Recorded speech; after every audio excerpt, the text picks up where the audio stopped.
नमस्कार मित्रांनो. आज आपण पाहणार आहे इयत्ता 10वी विज्ञानाच्या पुस्तकातला 6वा धडा. धड्याचं नाव आहे प्राण्यांचं वर्गीकरण. त्याच्यातला आज आपण पहिला भाग पाहणार आहोत. या धड्यातून आयोगाने आतापर्यंत 30 पेक्षाही जास्त प्रश्न विचारलेले आहे. राज्यसेवा असो किंवा कंबाईन असो, कुठल्याही पेपरमध्ये या टॉपिकवर एक तरी प्रश्न विचारला जातो म्हणजे जातो, इतका महत्वाचा टॉपिक. चला मग कोणते प्रश्न विचारलेले आहेत ते पाहू आणि सोबतच आपला कॉन्सेप्ट सुद्धा पक्का करू. धड्याला सुरुवात करायच्या अगोदर आपल्याला 8वी विज्ञानामध्ये एक महत्वाचा धडा दिलेला आहे. त्या धड्याचं नाव आहे सजीवांचं वर्गीकरण. त्याला उजळणी देणं गरजेचं आहे, कारण की तो जर का धडा समजला तर 10वीचा हा धडा समजायला अवघड जाणार नाही. मी यातला पहिला जो प्रश्न आहे तो आहे की सजीवांचे गट आणि उपगट बनवण्याच्या प्रक्रियेला काय म्हणतात? तर उत्तर आहे जैविक वर्गीकरण.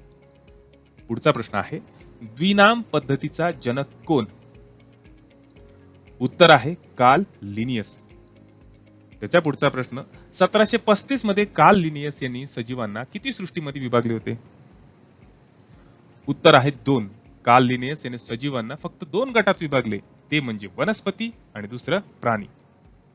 त्याच्या पुढचा प्रश्न 1866 साली हेकल यांनी सजीवांना किती सृष्टीत विभागले होते? उत्तर आहे 3 सृष्टीत. कोणत्या त्या? प्रोटिस्टा, वनस्पती आणि प्राणीसृष्टी. मग आता प्रश्न निर्माण होते की प्रोटिस्टा म्हणजे काय? प्रोटिस्टाचा लॅटिन भाषेमधला जर अर्थ पाहिला तर सगळ्यात पहिल्यांदा जन्माला आलेले सजीव असा होतो.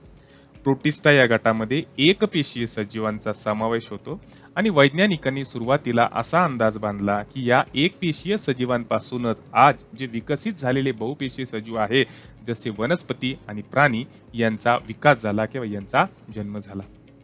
पण पुढे चालून या संकल्पनेला धक्का पोचला जेव्हा बॅक्टेरियाचा शोध लागला. चला कॉन्सेप्ट पक्का.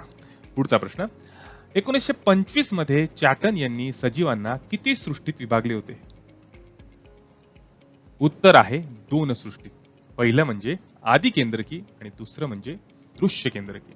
सजीवांमध्ये असणाऱ्या पेशींवरून याने सजीवांचे 2 गट पाडले होते. पहिला होता प्रोकॅरियोटिक आणि दुसरा होता युकॅरियोटिक. मग आता प्रश्न निर्माण होतो, प्रोकॅरियोटिक म्हणजे आदी केंद्रकी म्हणजे काय आणि युकॅरियोटिक म्हणजे दृश्य केंद्रकी म्हणजे काय? की अशा पेशी ज्याच्यामध्ये केंद्रक नसतं किंवा असलं तरी ते डेव्हलप नसतं.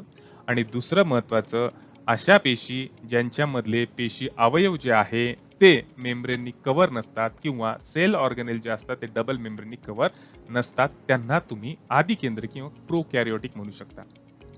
मग युकॅरियोटिक म्हणजे काय? ते याच्या अगदी विरुद्ध, की ज्या पेशींमध्ये केंद्रक स्पष्ट दिसतं किंवा केंद्रक असतं त्या सजीवांना युकॅरियोटिक सजीव आणि त्या पेशींना युकॅरियोटिक सेल असं म्हणलं जातं. कॉन्सेप्ट पक्का. पुढं 1938 मध्ये कोपलँड यांनी सजीवांना किती सृष्टीत विभागले होते? उत्तर आहे 4.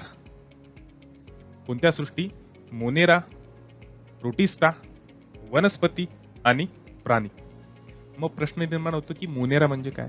तर मोनेरा हा सुद्धा एकपेशीय सजीवांचा समूह आहे की जे आपल्या सगळ्याच्या सगळ्या जीवन प्रक्रिया फक्त त्या एक पेशीद्वारेच करतात. आणि ह्या ज्या पेशी असतात या प्रोकॅरियोटिक स्वरूपाच्या म्हणजे आदी केंद्रकी स्वरूपाच्या असतात. याचं बेस्ट एक्झाम्पल जर द्यायचं झालं तर ते आहे बॅक्टेरिया. याचा आपण सगळा डिटेल अभ्यास या व्हिडिओमध्ये किंवा याच्या पुढच्या भागांमध्ये करणार आहोत. त्याच्यातच जास्त कॉन्सेप्ट पक्का होईल. पुढचा प्रश्न पंचसृष्टी वर्गीकरणाचा जनक कोण? म्हणजे 5 किंगडम मेथडचा जनक कोण? तर उत्तर आहे रॉबर्ट हार्डिंग विटेकर. त्याचा पुढचा प्रश्न रॉबर्ट हार्डिंग विटेकर याने सजीवांना किती सृष्टीमध्ये विभागले होते? उत्तर आहे 5 सृष्टीत. मग त्या सृष्टी कोणत्या आहे ते पहिल्यांदा पाहू.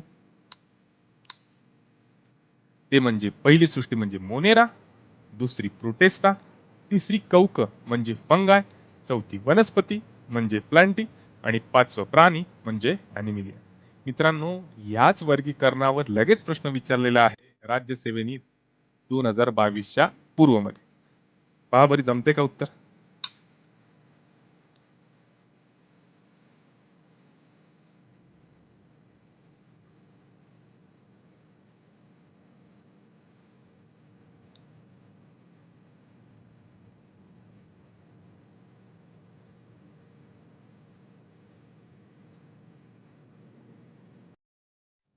सोबतच आयोगाने ह्या आतापर्यंत जो टॉपिक पाहिलेला आहे त्याच्यावर सुद्धा काही महत्त्वाचे प्रश्न विचारलेले आहे. पहा, हे जमतात का?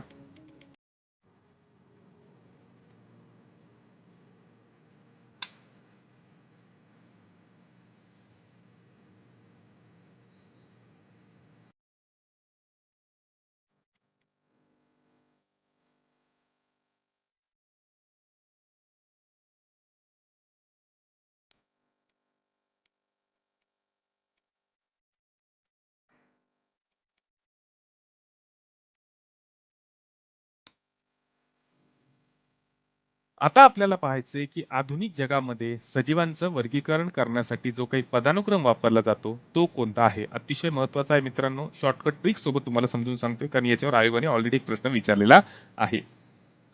सजीवांच्या वर्गीकरणाचा योग्य पदानुक्रम जर म्हणला तर तो आहे किंगडम, फायलम, त्याच्या खाली क्लास, त्याच्या खाली ऑर्डर, त्याच्या खाली फॅमिली, त्याच्या खाली जीनस आणि त्याच्या खाली येतो स्पीसीज. मित्रांनो, नावं इंग्लिश मधूनच लक्षात ठेवा कारण की तेच सोपं जातं पेपरला. आता हा जर का योग्य पदानुक्रम तुम्हाला लक्षात ठेवायचा असेल तर त्याच्यासाठी एक शॉर्ट ट्रिक आहे. शॉर्ट ट्रिक काय आहे तर केपी क्लास ऑफ जीएस म्हणजे जीएस चा क्लास घेणारा एक क्लास आहे, त्याचं नाव केपी क्लास ऑफ जीएस. त्याच्यावर मी एक ट्रिक तयार केलेली आहे. K for kingdom, P for phylum, त्याच्यानंतर class for class, O for order, F for family, G for genus आणि एस फॉर स्पीसीज. म्हणजेच केपी क्लास ऑफ जीएस या ट्रिक वरून आपल्याला सजीवांच्या पदानुक्रमाचा किंवा योग्य पदानुक्रम लक्षात ठेवायला मदत होती. चला या टॉपिकवर चला मग राज्यसेवा पूर्व 2022 ला याच टॉपिकवर आयोगाने एक महत्वाचा प्रश्न विचारलेला आहे. चला जमतो का पहा बरं.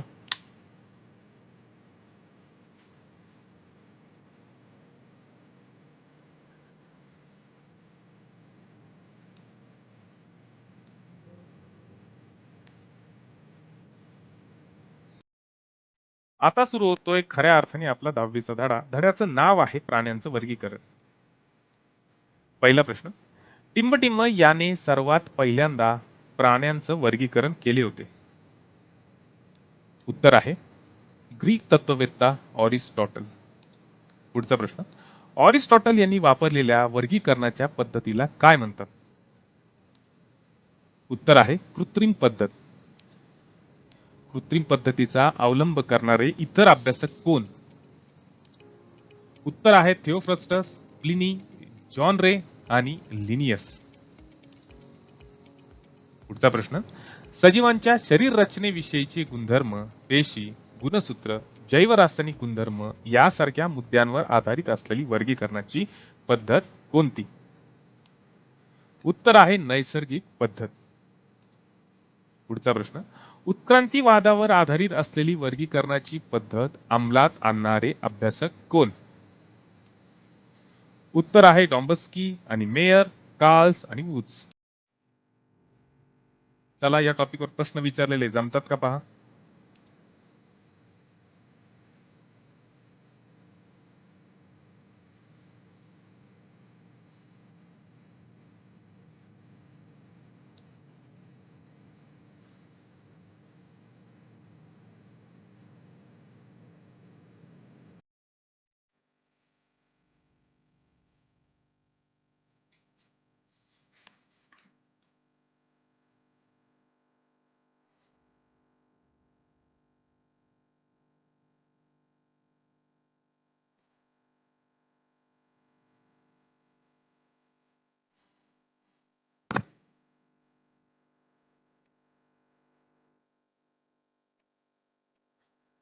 पुढचा प्रश्न, पारंपरिक पद्धतीनुसार प्राण्यांचे वर्गीकरण कोणत्या दोन गटात केले जाते. पहिलं समपृष्ठ रज्जू प्राणी म्हणजेच कॉर्डेट्स आणि दुसरं असमपृष्ठ रज्जू प्राणी म्हणजेच नॉन कॉर्डेट्स. थोडक्यात सांगायचं झालं तर पाठीचा कणा असणारे सजीव म्हणजे कॉर्डेट्स आणि पाठीचा कणा नसणारे सजीव म्हणजे नॉन कॉर्डेट्स. मग प्राण्यांचं वर्गीकरण या दोन गटात कशा पद्धतीने केलं जातं ते पाहू. याच्यावर आधारित प्रश्न, श्रमपृष्ठ रज्जू प्राणी म्हणजे कॉर्डेट्स यांची वैशिष्ट्य कोणती. पहिलं वैशिष्ट्य, पृष्ठरज्जू म्हणजे नोटोकॉर्ड नावाचा आधारक या सजीवांमध्ये असतो. मित्रांनो, आईच्या गर्भामध्ये जेव्हा गर्भ 3 आठवड्याचा होतो म्हणजे आपण जेव्हा 3 आठवड्याचं झालो त्या वेळेपासूनच आपल्या कॉर्डेट्सच्या डेव्हलपमेंटला सुरुवात झालेली असते. दुसरं, यांच्यामध्ये श्वसनासाठी कल्लाविदरे किंवा फुफ्फुसे असतात. हे पाहू शकतो आपण माशांमध्ये असलेले कल्ले. त्याच्या पुढचं, हृदय जे असते ते शरीराच्या अधर बाजूस म्हणजे वेंट्रिकल साईडला समोरच्या बाजूला असते. पुढचा प्रश्न, असमपृष्ठरज्जू प्राणी म्हणजे नॉन कॉर्डेट्स यांची वैशिष्ट्य कोणती? अगदी समपृष्ठरज्जूंच्या विरुद्ध वैशिष्ट्ये. यांच्यामध्ये नोटोकॉर्ड नसतं, यांच्यामध्ये कल्लाविदरे नसतात, आणि जर हृदय आहे तर ते हृदय पाठीच्या साईडला असतं म्हणजे डॉर्सल साईडला असतं. महत्वाचा प्रश्न, असमपृष्ठरज्जू प्राणी हे साधारणतः किती संघामध्ये विभागले गेलेले आहेत? उत्तर आहे 10 संघात. मित्रांनो, अशा प्रकारे या टॉपिकचा किंवा या 6व्या धड्याचा पहिला भाग संपलेला आहे. पुढचा भाग नक्की पहा, कारण की याच्या नंतरच्या धड्यामध्ये आपल्याला डायरेक्ट वर्गीकरण आणि त्याच्यामध्ये असणारे सजीव यांची उदाहरणं सुद्धा पाहायचे आहेत. त्याच्यामुळे पुढचा चॅप्टर किंवा पुढचा पार्ट मिस करू नका. प्रयत्न आवडत असेल मित्रांनो तर चॅनेलला नक्की लाईक करा, शेअर करा आणि सबस्क्राईब करा आणि बेल नोटिफिकेशनला प्रेस करा, जेणेकरून तुम्हाला नोटिफिकेशन येत राहील. चला मग भेटू आपण पुढच्या व्हिडिओमध्ये. तोपर्यंत झटून अभ्यास करा आणि मन लावून अभ्यास करा. Best of luck.